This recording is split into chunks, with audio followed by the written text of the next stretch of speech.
여의도에서 산전수전 공중전을 다 겪고 돌아온 들깨 김성태 전 의원님, 또 눈치 안 보는 진단과 처방으로 속을 뻥 뚫어주시는 미스터 쓴소리 이상민 전 의원님 두 분과 함께하겠습니다. 예, 어서 오세요. 예, 안녕하세요. 안녕하세요. 예, 들깨와 미스터 쓴소리 두 분 모시고 시작해 보겠습니다. 조국 전 대표가 어제부터 공개적인 행보에 좀 나섰는데 2030들이 공정에 되게 민감한 세대다 보니까 본인의 사면에 대해서 좀 비판적인 여론이 있잖아요.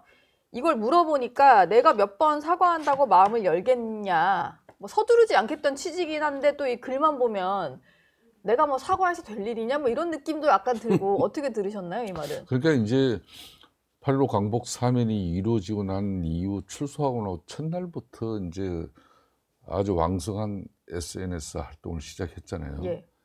대한민국이 SNS 그 활동에 가장 왕성한 어떤 그런 존재감을 보였던 사람이 바로 조국 수석이에요. 예전에 교수할 때부터. 그렇습니다, 그렇습니다.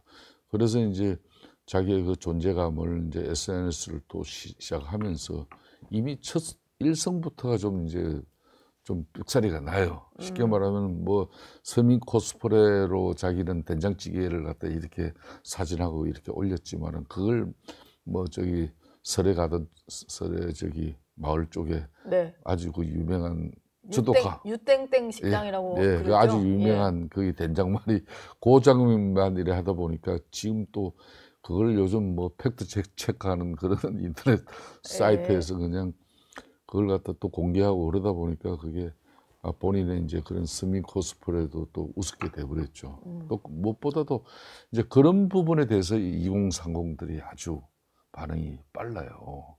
그러니까 이분이 이제 그 자신이 이제 사면 더군다나 복권까지 된 고도의 뭐 정치적 행위 사면권을 혜택을 본 사람 입장에서는 좀 겸손해져야 되는 건데. 그렇죠. 너무나 당연한 그 결정을 이재명이 대통령이 한 것처럼 자신을 갖다 그렇게 미화시키면서까지 자신의 존재감을 만들어가는 그 부분에 대해서 이 2030들 그러니까 마치 자식에 대한 그런 쉽게 말하는 아빠 찬스 그게 너무나 당연한 것처럼. 네. 근데 보통 2030 이 친구들은 전혀 그런 당연치 않은 상황에서 그 수능 시험을 치러야 했고 또 대학을 선택했어야 되는 그런 어려움이 있었잖아요. 예. 그런 부분에 대해서 아직까지 그 공감 능력에 분명히 조국 수석이 문제가 있는 것이죠. 아빠 찬스 이런 거 진짜 민감하거든요, 젊은 세대는. 아니 근데 이제 첫 사면되고 나서 일성이 그 자기가 사면된 거는 그 정치검찰 포갑정 검찰의 그 수사권 오남용으로 그 이걸 바로잡는 말하자면 증명의 계기다 뭐 이런 너무나 좀 황당하잖아요. 예, 아니 그쵸. 본인이 지금 유죄 판결 받아서 지금 복역 중에 저 과반도 안 됐는데도 사면됐다고 지금 다 나라가 비판 기사가 들끓는데 네. 자기 사면하는 거 찬성하는 사람들은 그쪽 진영 논리 쪽에 그 있는 사람들 때문에 그런 거 아니에요? 그런데도 전혀 뭐 그 유침이나 반성이나 이런 거 없고 또 말씀하신 대로 내가 사과한다고 뭐 마음이 달라지겠냐 그러는데 지금 마음 달라지는 게 목적이에요. 사과하는 게 첫 번째 해야 될 일이지. 네. 그런데 하여튼 여전히 저도 사실은 제가 국회의원 하면서 무슨 토론회나 뭐 할 때 자주 모셔가지고 들었어요. 그때 솔법대 교수일 때. 그래도 생각이 좀 반듯한 분이고 그런 줄 알았는데 하여튼 법무장관 그 이후로 쭉 가면서 뭐 재판받고 하는 그런 과정을 보면서 이런 분이 어떻게 저 법대 교수를 해서 많은 제자들한테 정의를 그 가르쳐주고 예. 그 심어줬나 양심의 그런 것들을 그 제자들이 또 많이 판검사 변호사들 나와 있을 거 아니에요? 그렇죠. 예. 그러면서 우리 사법제도가 이렇게 막 일그러진 데에 크게 기여했겠구나 이 조국 교수가. 네. 그런 생각이 듭니다. 일단 본인의 어떤 혐의에 대해서는 끝까지 뭐 인정하거나 뭐 반성하거나 이런 모습은 좀 아니었던 것 같아요. 뭐 일부 이제 자녀의 인턴 기간을 제대로 못 채운 부분 뭐 이런 정도는 인정을 하는 것 같은데 표창장 관련해서도 표창장 관련 관계자들이 증언하거나 이런 경우는 재심이 될 수 있다 이런 발언까지 좀 하더라고요. 그러니까 이제 뭐 대한민국 사법 체계의 이 재심 제도라는 걸 조국 전 수석을 위한 그런 재심 뭐 청구 제도는 아니에요. 예. 너무 그러면 법을 좀 안다는 사람이 그런 자신의 그런 내용을 가지고 재심 청구 대상 요건을 만들어서 그걸 말 추진한다 그러면 그야말로 이재명 대통령과 조국이 정치적으로 협잡을 한 거죠. 그러면 그거야말로 특혜입니다, 특혜. 예. 예? 일반 국민들이나 뭐 정치인들 중에도 정말 억울하게 검찰 뭐 잘못된 그런 수사 그런 오남용에 대해서 피해를 입은 사람들이 정말 많아요. 그런 측면에서 지금 조국 수석은 조직질이에요, 이분은. 예. 근데 말도 안 되는 그런 재심 이야기를 그렇게 쉽게 꺼낸다는 것 자체가 그만큼 대한민국이 그냥 우습게 보이는 거예요. 이 사람들이 지금 이재명 대통령 정권 잡고 자기가 나오니까 예. 마치 그냥 독립운동하다 나온 사람처럼 말이에요. 그런 자신을 갖다 이 자신의 존재감을 저런 식으로 미화시키고 포장한다는 것은 국민 정서에 대단히 맞지 않아요. 그러다 보니까 지금 이재명 대통령이 2주 만에 거의 10% 넘게 지금 지지율이 빠지잖아요. 네, 지지율이 정청래만 크게 떨어졌죠. 지금 뭐 이재명 대통령 지지율 끌어내린 게 아니에요. 정청래 플러스 가장 핵심 역할을 한 사람이 조국 수석이에요. 윤미향 씨 이런 분들이. 예. 지금 저희가 그 지지율 얘기를 또 이따 잠깐 해보도록 하겠고요. 지지율이 워낙 큰 폭으로 떨어져서 조국 전 대표 같은 경우는 이제 다음 지방선거 때 본인이 어떤 식으로든 출마하겠다라는 거 공식화했는데 선택지가 좀 여러 가지입니다. 뭐 서울시장을 나올 수도 있을 것 같고 고향이 부산이다 보니까 부산시장 얘기도 나오고 그리고 일단 원내에 다시 입성을 하려면은 개항을 출마 얘기도 나오는 것 같아요. 뭐 이상민 의원님 보시기에는 좀 어떤 쪽을 추천하시겠어요? 뭐 여러 가지 정치적 유불리를 따지겠지만 제가 볼 땐 지방선거에 그에 나오는 것보다는 보궐선거에 나오지 않을까. 보궐선거. 예. 그래서 이제 어디 뭐 이제 국회의원 하면서 아마 이제 본인은 지금 굉장히 업데이트될 거 아니겠어요? 말하는 거 이렇게 보면 그래 행간의 의미를 들으면 굉장히 아주 그 거의 뭐 소영웅 심리에 사로잡혀 있어가지고 본인이 다음 대통령은 자기다라고 생각하는 것 같아요. 네. 그러면은 이제 뭐 지방 선거에 뭐 시도지사 나가는 것보다는 당연히 그 보궐선거에 나가서 정치에 중앙 정치에 뛰어들 텐데 저는 하여튼 조국 장관이 그런 언행들로 인해서 그동안 얼마나 우리 사회를 분열시켰어요. 본인이. 예. 그리고 그런 거에 대한 죄책감이나 반성 이런 거 없이 또 와서 더 오히려 지금 막 그 의기양양하게 뭐 저기 이렇게 하고 있으니까 참 걱정되는 것이 이제 조국의 그러한 것들에 뭐 매력을 느껴서 이렇게 막 진영 논리로 극단화되는 사람들이 더 치닫지 않을까. 그럼 사회 갈등과 대립은 더 심해지지 않을까. 그럼 본인이 정치하는 의미가 무슨 의미인지 사회에 그냥 쌍판 버려져 가지고 적개심으로 그 복수심을 채우려고 하는 거에 있는 건지 참 매우 실망스럽습니다. 예. 조국 전 대표가 이제 앞으로 어떤 스탠스를 잡을지가 또 중요한 것 같은데. 저는 이유가 두 가지가 있어요. 예. 첫 번째 하나는 그 수많은 사법 리스크를 극복하고 대통령까지 거머쥔 이재명 대통령이라는 사람이 있지 않냐. 예. 그런 측면에서 나는 한마디로 윤석열 검찰총장에게 자기는 정치적 보복을 당한 그런 억울한 희생양이다. 그런 나가 왜 이재명 대통령보다 더하면 더하지 내가 그 길을 가겠다 이제 그런 거예요. 그렇게 이제 비교하자면 혐의가 조금 더 자기가 그러면 가볍다 이런 이거는 건가요? 행위도 아니라고 생각을 하는 예. 거죠. 속담에 이런 말이 있지 않습니까? 떡줄 사람은 생각도 안 나는데 김치국부터 마신다는 네. 그 말이 딱 조국 지금 수석에게 제대로 어울리는 말이에요. 국민들은 생각도 안 하는데 벌써. 그러니까 본인이 정치적으로 이미 이제 그 정치적으로 자기가 그러면 국민들한테 한번 심판받고 인정받겠다는 것은 지난번 작년 4월 이제 총선에서 비례정당이지만은 그 자기가 정치적 선택이 이미 성공을 한 거예요. 네. 그런데 국민들이 할 일 없다고 그러니까 법적 처분받고 그냥 행량도 3분의 1밖에 안 살고 나와가지고 특별사면 되고 거기다 복권까지 된 그 조국 수석에게 국민들이 뭐 지금 이제 내년 6.3 지방선거든 안 그러면 뭐 보궐선거든 그냥 조국 전 수석만 서면은 그냥 기다렸던 듯이 그냥 선택해 줄 거라는 그 망상 자체가 지금 현재 윤석열 전 대통령하고 무슨 별반 차이가 있냐고요. 예.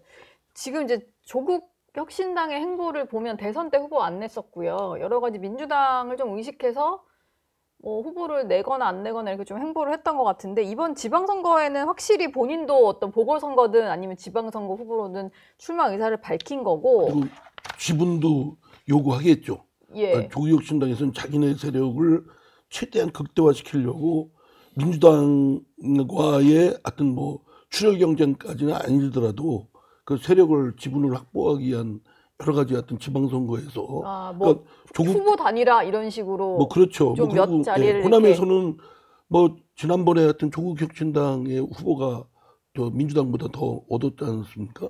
뭐 다명 군수 예. 당선이 됐고요. 예. 그리고 이제 이런 게 있습니다. 국민들은 민주당도 싫고 국민의힘도 싫고 또는 이재명도 싫고 저 윤석열도 싫고 그럼 누구 없을까? 뭐 이런 제3의 을 찾는 갈증이 좀 있어요. 예. 뭐 조국 장관이 마음에 들기보다는 아유 이재명 아유 더 이상 뭐 거긴 또 대통령까지 됐고 그리고 이제 그 세력은 이제 더 저기 하고 다른 사람 없을까 이런 거를 비집고 아마 그렇게 하지 않을까. 예. 지금 그러다 보니까 벌써 당내에서는 박지원 의원 같은 경우가 가장 적극적으로 지방선거 전에 합당을 해야지 조국혁신당의 미래가 있다 뭐 이런 얘기를 좀 하거든요. 그러니까 이재명 대통령이 이번에 8.15 광복절 사면에 있어가지고 조국 수석 사면에 대해서 민주당 내적으로도 이미 그 사면은 너무 섣불러다. 예. 물론 뭐 행식은 8.15 광복절 사면 그러니까 첫 사면이기 때문에 국민 통합을 염두에 두기 때문에 민생 경제 사법 위주로 해야 된다. 역대 대통령들도 첫 사면에서는 정치인은 정치적인 판단은 배제한 거거든요. 그렇죠. 그런 측면에서 그런 이야기를 하면서 제가 알기로도 민주당 의원들이 용산 대통령실에다 그 의견을 많이 냈어요. 그럼에도 선택한 이유는 이재명 대통령이 첫 번째는 당내 역학구도적인 측면에서 본인이 원치 않는 지금 당대표, 정청래 대표가 됐단 말이에요. 그게 민주당 내적이든 민주당 우호 진영이든 여기에서 견제할 수 있는 카드가 있어야 된다. 네. 그런 측면이 분명히 하나가 있는 것이고 또 하나는 지금 이제 조국에게 쉽게 말하면 이재명 대통령은 엄청난 빚을 안긴 거죠. 당신 나한테 빚졌어. 당신 사면 복권 다 시켰어. 그리고 이제 문재인 전 대통령이나 그리고 우원식 국회의장 그런 사람들 당신들 나한테 사면 요구 강하게 요구했는데 우원식 국회의장 국회 서열 넘버 대한민국 어전 서열 넘버 2가 헌정 역사상 유례가 없이 처음으로 그냥 현직 국회의장이 구치소까지가 면회를 해가지고 특별 면회해가지고 그거는 이재명 대통령에게 이 사람 사면시키라는 압박 아니겠습니까? 예. 문재인 전 대통령도 마찬가지거든. 8.15 뭐 강복절 국민인명식인가 뭔가 하는데 네. 뭐 우상호 정무수석 보내서 정중한 초청 그거까지는 좋아요. 근데 그 자리가 그냥 문재인 대통령은 조국 그냥 사면을 사면시키라. 요청하는 자리가 그리고 되고. 그런 내용이 어떻게 그 언론에 공개가 될 수 있냐. 이거 언론 네. 플레이를 한 거죠. 네. 어느 쪽이든. 자, 그런 사람에 대해서 이제 자 분명히 나는 당신들 이야기한 걸 내가 다 이제 빚을 갚았다. 나는 이제 채무가 없다. 그런 이제 입장이고 제일 중요한 것은 이제 내년 6.3 지방선거를 앞두고 좀 전에 이상민 우리 위원장님 말씀이 있었습니다만은 그러니까 이게 조국도 당이 호남에는 전부 다 후보를 내고 하면은 분명히 이게 또 민심이 이반돼요. 네. 예? 혼란이 온다는 거예요. 네. 그러니까 그런 측면에서 일찌감치 단둘이를 하는 거죠. 아, 단도리를 예. 흩어지지 말고 그냥 당 뭉쳐서 가자. 조국혁신당이 호남에서는 좀 위협적일 수 있으니까 뭐 그런 얘기가 나오는 거군요. 그런 거죠. 아까 지지율 얘기를 하셔서 지지율 하락에 대한 얘기로 좀 넘어가 보겠습니다. 이재명 대통령의 국정수행 지지율이 지난주보다도 5.4%포인트 떨어지면서 취임 후에 가장 낮은 이제 51.1%를 기록을 했는데 낙폭이 좀 10%가 넘게 네. 떨어지다 보니까 가장 큰 이유는 뭐라고 생각하세요? 아무래도 뭐 8.15 그 광복 특사를 조국 더 국민 감정을 건드리는 건 윤미향 전 의원일 겁니다. 굳이 광복절에 예, 그런 혐의를 받는 예, 사람을 그 예. 공분을 느끼는 거 아니에요? 그 어려운 혐의도 위안부 아니네요. 확정된 할머니들, 혐의니까. 예. 예, 그 돈을 뭐 횡령하고 뭐 이런 걸로 비리 의혹에 휩싸인 전직 의원을 아니 그리고 무슨 그 사람이 지금 이 시대 상황에 무슨 꼭 나와서 있어야 될 그런 상황도 아닌데 네. 막 어쩌면 옹고집 부리면서 윤미향 씨를 특별사면했단 말이에요. 그런 것들에 대한 국민들이 보실 때는 여론도 굉장히 악화됐는데 완전히 국민을 우습게 하는구나. 뭐 도대체 국민 날개를 깔아뭉개는구나. 그게 이제 누적되어 온 것이 표출됐다고 저는 봅니다. 뭐 김민석 총리를 후보자로 지명하는 것부터 또 이재명 정권의 그 장관들, 저 첫 일기 내각의 장관들이 여러 보면은 기대도 좀 사람들이 많이 한 것 같은데 알고 봤더니 까니까 너무나 막 형편없는 사람들이 질비하게 있고 그러면서 이제 야 이거 이재명 여기도 진짜 뭐 관세 협상도 뭐 준비돼 있다고 하더니 허둥지둥 안절부절하면서 뭐 하나 내놓는 것도 없고 한미 정상회담도 뭐 트럼프 대통령한테 끌려다니고 있는 것 같고 뭐 여기 지금 안보 문제도 지금 미국에 뭐 이렇게 그 끌려다니고 있는 것 같고 이게 도대체 이재명 정권이 네. 이게 뭐 문제는 있는데 유능하다고 했다는 것도 이것도 저 허탕이고 뭐 이런 것들에 대한 이재명 정권의 본색을 일찍 좀 깨달은 거 아닌가. 뭐 하나가 딱 예. 촉발을 시키긴 했지만 특히 그 광복절 특사가 촉발시키긴 했지만 좀 예. 쌓여온 것들이 이제 나타나는 그러면서 거다. 국민들을 무시하는구나. 그리고 국민들의 뜻을 이 사람들 진짜 이렇게 놔두면 완전히 깔아뭉개겠구나라는 생각들을 위협감도 느꼈을 겁니다. 예. 당 지지율을 또 들어가서 살펴보면 민주당과 국민의힘 지지율 격차가 3.2%포인트인데 같은 조사 내에서는 12주 만에 양당 격차가 오차 범위 내로 좁혀진 거거든요. 그러니까 저거는 이제 국민의힘이 잘했다기보다는 민주당이 좀 반대급부죠. 예, 반대급부로 좀 오르고 내리고 이랬던 것 같아요. 근데 눈에 띄는 것은 저희가 저게 5% 이상의 어떤 정당만 기재를 한 거라서 나머지 정당이 없는 걸 설명을 드리고요. 조국 혁신당이 오히려 올라가지고 5.7%를 기록을 했거든요. 민주당 입장에서는 조국 사면의 여파로 본인들은 이제 저렇게 지지율이 급락을 하고 조국 혁신당은 또 올랐어요. 그렇습니다. 전 대표가 나오니까. 그러니까 이제 이재명 대통령의 국정 운영 지지율도 그러니까 이제 흐름은 기간을 갖다 2달 만에 이제 이걸 끝낸 것이고 그리고 이제 그동안 이제 상법 개정이다, 세제 개편이다, 뭐 세제 개편 통해서 대주주 양대수 기준 뭐 이런 걸 손을 대버렸지 않습니까? 네. 그리고 노란봉투법 이런 걸 일사천리로 그냥 여전히 그냥 이재명 대통령 앞으로 이제 정치를 갖다 복원시켜서 협치를 통해서 국정 운영을 원만하게 잘 하겠다. 이래놓고는 실질적으로 친정집은 이전과 아무런 뭐 변화가 없이 그대로 하고 있잖아요. 예. 그대 입법 권력의 전횡과 독단이 이어지고 있는 거거든요.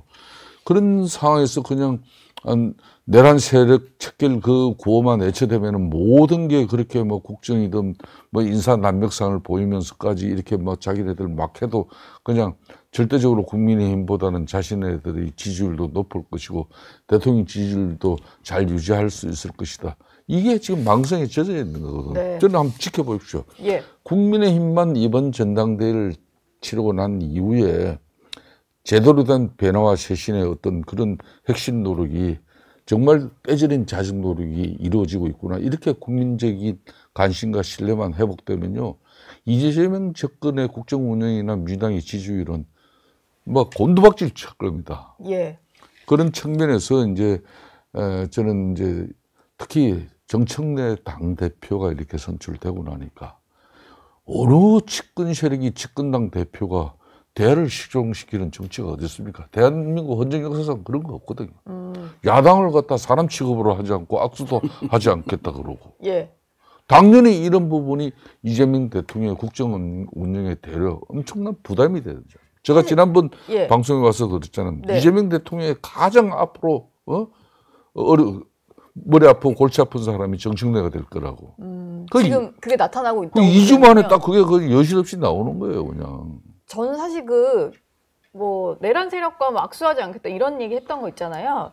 말은 그렇게 해도 대표됐으니까 좀 달라지겠지 했는데 지난번 광복절 경축식도 그렇고 어제 DJ 서거 관련해가지고 또 행사가 있었는데 정말로 옆자리에 앉은 두 사람이 이제 등 돌리고 앉아가지고 악수는커녕 눈도 안 마주치고 이러는 거예요. 그러니까 이게 참 정치권에 있는 사람으로서 정말 부끄러운 것이요. 이 정치력도 부재한데다가 그 옹졸함이 일반 사람보다 더 아주 그냥 더 쪼잔합니다, 진짜. 예. 아니, 하는 모습들. 아니, 그 송은석 원내대표도 사실은 그 비대위원장도 해야죠.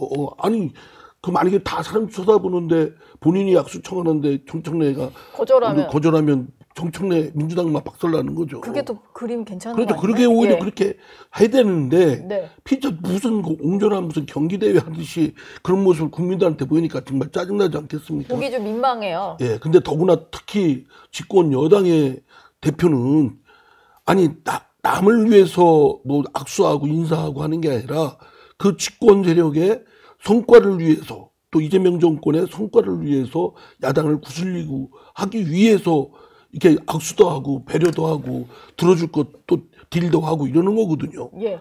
근데 그런 거 안 하겠다니까 정치 안 하겠다는 거고, 아, 이제 정청래의 속마음은 이재명 정권의 그 몰락을 바라나? 이런 생각이 들 정도로 아주 그냥 막 치닫고 있습니다. 뭐 추석 때까지 그 소위 뭐 자기들 자신들이 원하는 강경 세력들이 원하는 그 법에 대해서 완수하겠다. 뭐 이렇게 하면은 세상은 그 혼잣만에 또는 자기 진영에 있는 사람만 있는 거 아니지 않습니까? 그렇죠. 그런 걸 보면서 아, 정청래, 민주당, 또 이재명 하여튼 이 사람들이 지금 짜고 지는 고스톱이든 뭐든 그 본색은 아주 그 극단적인 사람들이구나. 예. 이런 판단을 해서 제가 볼 때는 이게 떨어진 거를 다시 한번 뭐 현금 딱 또 뿌리면 그 또 쿠폰 뿌리면 다시 복구되겠지라고 생각하는데 예. 역대 정권들을 한번 보십시오.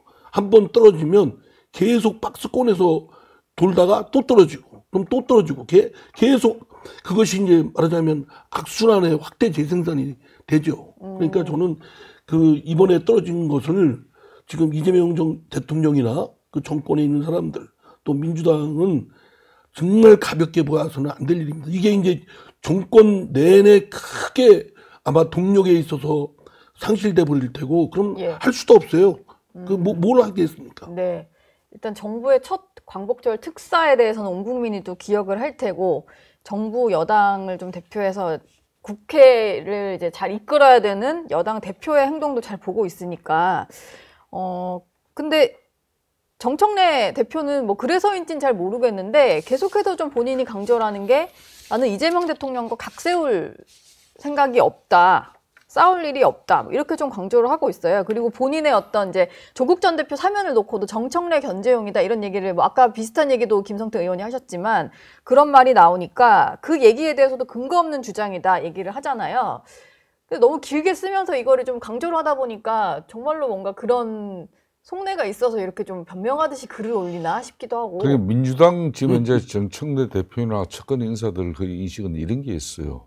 아, 그 수많은 사법 리스크 속에서도 자신의 당, 그러니까 민주당 내에 강성 지층만 등에 업고 가면은 그렇죠. 당대표 되는데 아무 문제 없고 예. 다음 대권 주자가 되는데도 아무 문제가 없다. 일단 그렇게 해서 당에서 뭘 하려면 당심을 잡아야 되니까. 그렇죠. 그런 뭐 나는 이재명처럼 따라 한다는 거예요. 분명한 것은. 예. 그런 나를 갖다 왜 욕하고 탓하냐.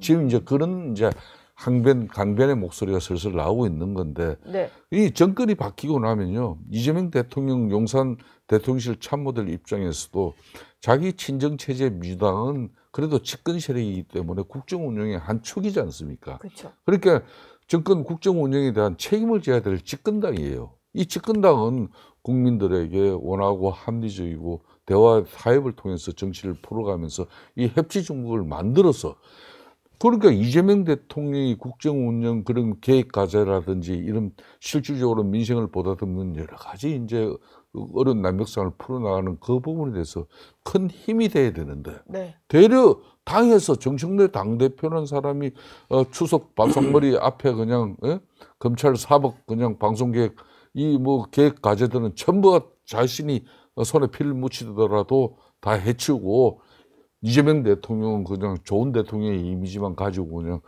국정 운영하세요. 그게 되냐고. 예. 예? 당정 일체라는 게 왜 말입니까? 이재명 대통령이 국정 운영 잘못하고 인사 난백상 보이고 이러면은 국민들로부터 지지 떨어지면 당연히 친정 세력 민주당도 지지율 떨어지는 겁니다. 네. 또 이재명 대통령 잘하려고 뭐 협치 이야기하고 한미 관계도 뭐 잘 뭐 유지도 하고 뭐 이런 가운데 국민 통합의 노력도 상당한 진정성이 있어 보이고 이러는데 네. 정책이라는 친정집에서 민주당 대표가 그냥 엉망으로 만들어 버리면은 이 국민들 당연히 이재명 대통령의 그런 뭐 좋은 선정이 묻힐 수밖에 없는 거예요. 그런 측면에서 벌써 용산 대통령실도 지금 고민하고 있는 거고. 예. 근데 지금 정청래 대표 입장에서도 눈치 빠른 사람이 그거 모를 리가 없어요. 그럼에도 불구하고 나는 나의 강성 지지 기반이 절대 흔들리서는 안 된다. 계속 고를 하겠다는 거지.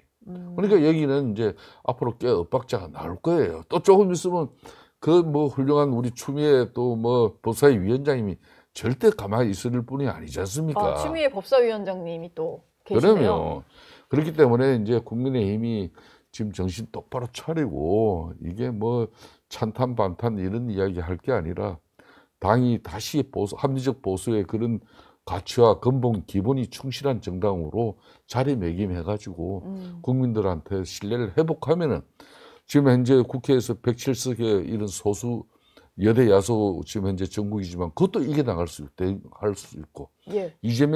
대한민국 헌정 역사상 이재명 대통령처럼 이 절대 권력이 만들어진 경우가 없어요. 네. 여기에도 국민적 신뢰로 국민 여론을 등에 업혀보면은 그것도 이 절대 권력도 견제할 수밖에 없어요. 그걸 이제 알아야 되는 거예요. 예.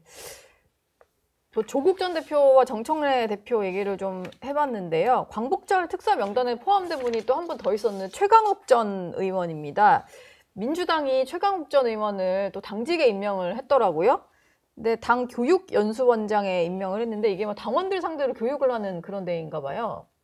근데 그러니까 최강욱 전 의원도 좀 논란이 있었던 인물이잖아요. 그러니까 아니 뭘 교육시키겠어요? 그리고 예. 본인이 살아온 역정이 정말 잘 싸우는 법 이런 거? 솔선수범을 보여서 당원들한테 그렇게 하라는 건지 뭐 그 수준이니까 뭐 더 이상 그 얘기를 해봤자 참 저기 할 것 같고요. 네. 지금 민주당의 말씀한 대로 이재명 대통령으로부터 비롯해서 전체 민주당의 그런 도덕적 수준이나 윤리 수준이나 또는 국민과의 공감 어떤 감수성 뭐 이런 것들은 저 바닥이라고 봐야 될 겁니다. 네. 그런데도 사실은 그 상대 세력인 국민의힘이 그를 압도할 만한 어떤 우월한 리더십을 보이고 좀 제대로 된 정치력을 보이고 그러면 지금 말씀하신 대로 뭐 여론뿐만 아니라 여러 가지에서 선거에서도 승리할 수 있는데 지금 그런 원인을 어쩌면 그 토양을 만들어준 역할에 크게 기여한 게 국민의힘이에요. 네. 국민의힘이 무기력하고 패배주의에 사조에 있고 그리고 지금 어느 때인데 지금 윤석열 대통령이 어쨌든 정치적 잘못으로 그 탄핵까지 돼서 파면됐어요. 그런 상황에 지금도 뭐 탄핵을 찬성하니 반대하느니 또는 전학이라는 뜬금없는 사람이 나와가지고 아니 국민의힘에 언제 이 사람이 뭘 했어요? 와가지고 완전 휘젓고 다니면서 얼마도 안 됐는데 그리고 거기를 뭐 전화기를 뭐 잘 모셔야 되느니 안 모셔야 되느니 그러니까 국민들이 볼 때는 한심한 거죠. 그러니까 그냥 최악 중에서 그냥 뭐 이재명 뭐 민주당 이러는 상황인데 지금 말씀한 대로 우리가 반사적 이익을 얻고자 국민의힘이 얻고자 하는데 목표 두는 게 아니라 예. 대한민국의 그 공당으로서 정치를 이왕 한다고 한다면 대한민국의 정치를 바꿔놔야 되고 그렇게 개혁하는데 국민의힘이 솔선수범하는 리더십을 보여야 된다고 생각합니다. 그래서 이번 전당대회 때 누가 되더라도 네. 하여튼 국민들께 이 변화와 쇄신한다는 모습을 처절하게 보여야 되는데 제가 이제 국민의힘의 지금 시당위원장을 맡고 있는 입장에서 이렇게 보면은 아직 멀었어요. 아직 멀었어요. 그게 뭐냐면 간절함, 처절함, 절박감 이런 것들이 뭐 현역 의원들은 물론이고 현역 의원들도 보면 뭐 법안이 마음에 드는 게 아니고 일방적으로 민주당이 통과시키려고 하면 뭐 몇 마디 하다가 퇴장해버려요. 네. 그리고 통과되고 뭐 상임위든 본회의든 그리고 나서 저 로텐더홀에서 피켓팅하고 그다음에 구호회 주다가 또 헤어져요. 뭐 이런 게 계속 반복되니까 국민들이 마음을 줄 수 있겠습니까? 네. 그래서 근성을 갖고 절박감과 치열함을 갖고 사실 다시 한번 일어서겠다 이 각오로 국회의원들부터 또 저 지방에 있는 의원들까지 무장이 돼야 된다고 생각합니다. 지금 그래도 특검이 당사 압수수색 한다라고 하니까 뭐 철야 농성 비슷하게 해서 당사로 모이고 뭐 이런 걸 하던데 들깨 입장에서 보시기에요. 원내대표 하실 때 엄청나게 좀 강하게 야당으로서 맞서 싸우셨었잖아요. 단식 투쟁하셨죠. 예, 단식 투쟁도 하시고 뭐 지금 보시기에 그 야당의 어떤 대응 전략 괜찮은 것 같으신가요? 그때도 이제 박근혜 전 대통령 탄핵 이후에 또 지방선거까지 지고 난 이후에 흔히 말해 지나가는 개도소도 그때 우리를 쳐다보지 않을 때예요. 그러니까 10% 이하의 정당 지지율을 가지고 있을 때인데 그때 문재인 정권은 촛불 민주주의 정권이라고 자신의 정권의 그런 정당성, 당위성을 갖다가 외치고 있었지만 막상 드루킹 일당들과 댓글 조작을 통해서 국민들의 마음을 도둑질한 정권이 바로 문재인 정권이라는 게 그 드루킹 특검을 통해서 밝혀졌잖아요. 예. 물론 저도 그때 10일 동안의 그 단식이 저 몸을 엄청 상하게 하고 엄청난 또 저 정치적으로는 저의 어려운 시간도 있었지만은 네. 그럼에도 지금 현재 이재명 정권과 이 거대 입법 걸린 민주당의 지금 이 폭주는 지금 한마디로 부족함이 없고 배가 불러서 이게 오만과 거만의 극치를 지금 보여주고 있는 겁니다. 특검도 거기에 올라타가지고 그래도 제1야당의 국민의힘의 심장부 정당을 갖다 그런 명목으로 가지고 압수수색하겠다. 당원 명부를. 이 당원 명부는 생명이에요. 정당에. 네. 예? 그 숨통을 갖다 끊어놓겠다고 그 전산 서버를 갖다 다 달라. 이거는 야당 탄압이고 말살이죠. 네. 여기에 당연히 지금 이제 당권 주자들이고 최고위원들이고 다 혼연일체돼서 그걸 일단 막아야 되는 거죠. 막고 난 다음에는 우리가 이번에 전당대회에서 선출된 이 지도부가 하루빨리 당을 반듯하게 세우는 그런 빼저린 노력을 한다 그러면은 지금 이재명 대통령이 포용합 협치를 외치면 뭐합니까? 이걸 바로 하루 만에 걷어차는 사람이 있잖아요. 정청래 당대표라는 사람이 있거든요. 예.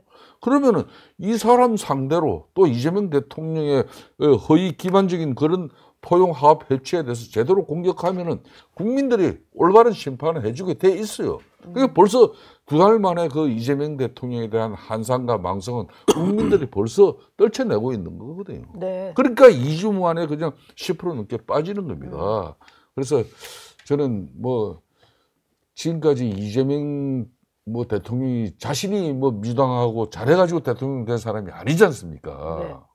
그런 만큼 그걸 우리가 반면교사 그리고 이제 저희들이 그런 참 엄청난 변화의 노력만 가지고 이렇게 한다 그러면 저는 진짜 이 이재명 대통령의 절대 권력을 견제해 줄 수 있는 사람은 국민들밖에 없어요. 국민들밖에 없다. 그 국민들이 다시 지금 이제 눈을 똑바로 지금 지켜보고 있는 겁니다. 예. 지금 아까 당원 명부 보는 그 특검이 하는 거는요. 진짜 제가 법률가로서 봐도 진짜 불법입니다. 왜냐하면 그 당원 명부는 말하자면 기업으로 말하면 영업 비밀이에요. 핵심 비밀. 예. 그러니까 정치 활동하는데 당원 명부를 누구나 하는 거는 그거는 그렇게 본질적인 정당 활동의 본질적인 내용에 속하기 때문에 특검이 아무리 저기 한다 그래도 그렇게 안 됩니다. 네. 더구나 거기는 그 보려고 하는 이유는 그 말하자면 공천 비리와 관련해서 통일교 쪽에서 대거 입당시켜가지고 집단 있다. 가입했는지. 그러면 통일교인지 아닌지를 확인하겠다는 거거든요. 네. 당원 명부 어디에도 어디 종교, 기독교든 불교든 이런 거 하는 곳이 없습니다. 설사 있어도 그 종교가 뭐냐라는 것은 확인해 줄 수도 없고 확인해서도 안 됩니다. 네. 아주 내밀한 주관적인 그 자유 기본권에 관한 거기 때문에 네. 그건 프라이버시고 그러니까 그거는 정당이라고 해서 명부에서 유출해서도 안 되고 알려줘서도 안 되고 근데 그걸 특검이 무슨 초헌법적 기구라고 그 영장 하나 받아가지고 그에 발부해준 판사도 한심하지만 네. 그걸 집행하는 특검은 검찰의 수사권 오남용으로 인해서 특검이 어마어마한 국민 세금 들여서 작동되는 기구 아닙니까? 예. 아, 그런 데가 저 기존의 그 검찰보다 더한 지금 수사권의 오남용을 부리고 있는 거에 대해서는 사실은 국민들께서 이거는 기본권을 어느 특정 정파나 특정 종교를 비유한다는 것이 아니고 네. 누구든지 그러한 것에 내밀한 주관적인 부분에 대해서는 공권력이 함부로 건드려서는 안 된다, 개입해서는 안 된다라는 걸 이번에 바로잡아야 된다고 생각합니다. 예. 이번에 뭐 그래도 많이들 좀 그 내용에 대해서 아셨을 것 같습니다. 오늘 두 분 말씀은 여기서 마무리하도록 하겠습니다. 오늘 말씀 고맙습니다. 예, 감사합니다. 저희 영상 많이 시청해 주시고요. 좋아요, 구독, 댓글, 알림 설정 꼭 부탁드리겠습니다.